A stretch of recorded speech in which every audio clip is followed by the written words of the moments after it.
landed on the moon and we forgot how to go back. Wind and solar are 80% cheaper than they were a decade ago. So, that's what we're trying to innovate within as well, is to help decarbonize these heavy industries through voluntary buyers as well that can commit somewhat to that.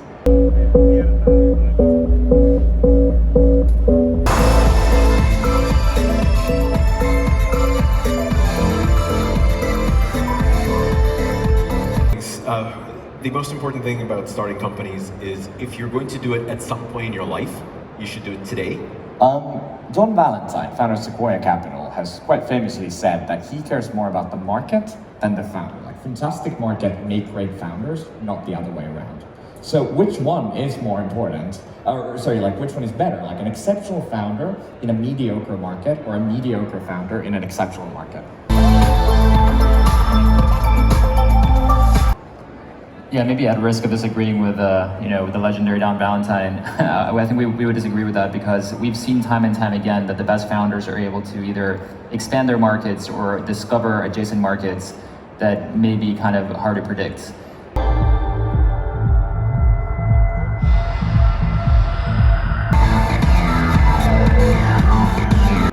If you look at Elon with SpaceX, the original TAM for SpaceX was measured in the low billions. It was like the US launch business, and it was maybe $3-4 billion market with maybe like 10-15% margin business. It was very hard to underwrite a large outcome.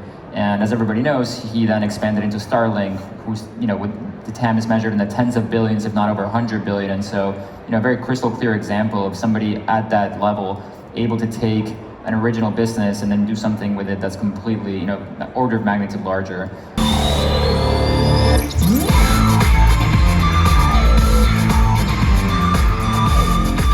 The first thing is you need to understand very early on what side of the marketplace you will be constrained.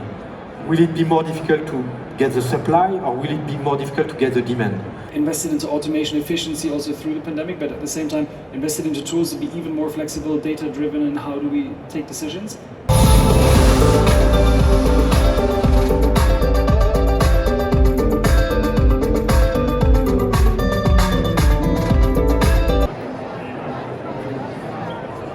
He set out to change the way people think creatively. So this was a company that was almost bankrupt. Steve came back, resuscitated the brand, and Think Different revitalized its relationship, and it gave it permission in culture to introduce the future once again.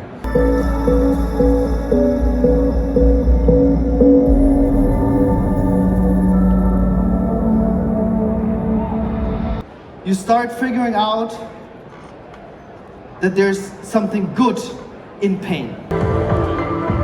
2 weeks ago, we're now actually climate positive. Some of you agree there. For example, your distribution's not free. If you sell on the App Store, I think they take like 30%, maybe 40%. It's like north of 50% on some other platforms, maybe YouTube. Folks in the audience probably know this better than me. Because that's what amazing founders fucking do. I'll just shout out to fucking politicians everywhere. Take some freaking leadership. People want to be asked to do things. They want to be asked for deprivation. That's meaning of life. This is, one of our good friends, Albert Wenger, has been saying this for a while. Like, people want to be asked to sacrifice. So ask people to sacrifice. And fucking invest in this in a way that we're not doing right now. Even the IRA is like tiny compared to what we need. Take some fucking leadership. I'm very excited about the ocean in general. Like 95% are completely undiscovered.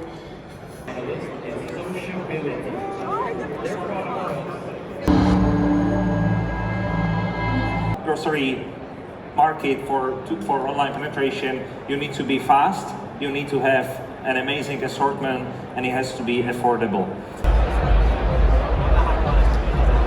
We're now in 6 European markets, offering delivery within 2 hours, so not 15 minutes, but we offer 15-minute delivery slots, so very precise.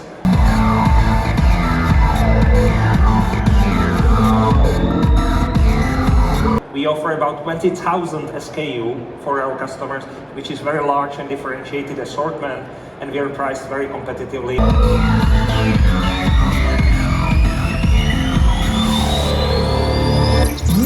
The grocery was very intriguing because it was worldwide $2 trillion market, and no one was doing it successfully. Grocery company originating from Czechia, but now operates in several European markets. What sets Tomáš and Rolik apart from the competition is the unique combination of speed, choice, and price that they offer. So retail, wholesale and distribution centers and manufacturers, but they focus mostly on kind of large volumes, fast-moving consumer goods like food and beverage, that sort of thing. If you have large volumes and are able to impact them, the business case is just huge.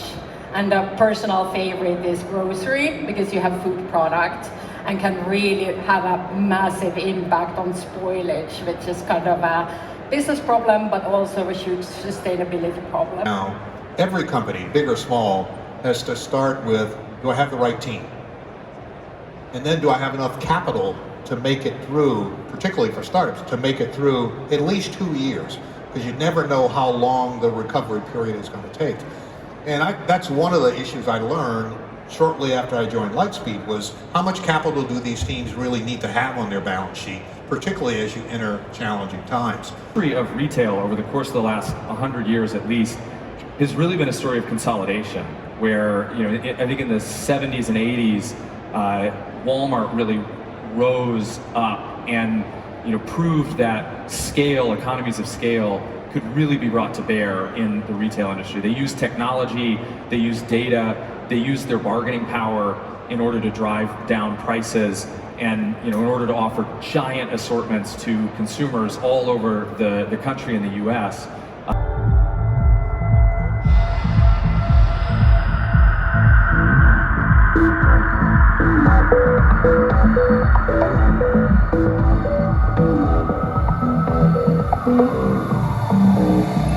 And then Amazon has basically taken that playbook, lower prices, larger assortments, you know, data-driven assortments, and they've applied it, you know, tenfold, and have had a lot of success in doing so. There's started to be a counter movement by the independent retailer against the Walmarts and the Amazons of the world. They've actually figured out how to compete in a world where they don't have the lowest prices, they don't have the largest assortments. They figured out how to compete on experience. You know, it's entertaining, it's fun to shop in an independent store. They're community builders, they're connecting their communities, they're building presence online and building their community online. And, you know, they figured out, you don't have to have the lowest prices, you don't have to have the largest assortment. If you can create an experience that draws people in, retail is dying, and it's like, no, undifferentiated retail is dying. If you want to go sustainable, you need to have a sustainable business case. And to have a sustainable business case, you need to have customers that wants to buy what you're selling, right?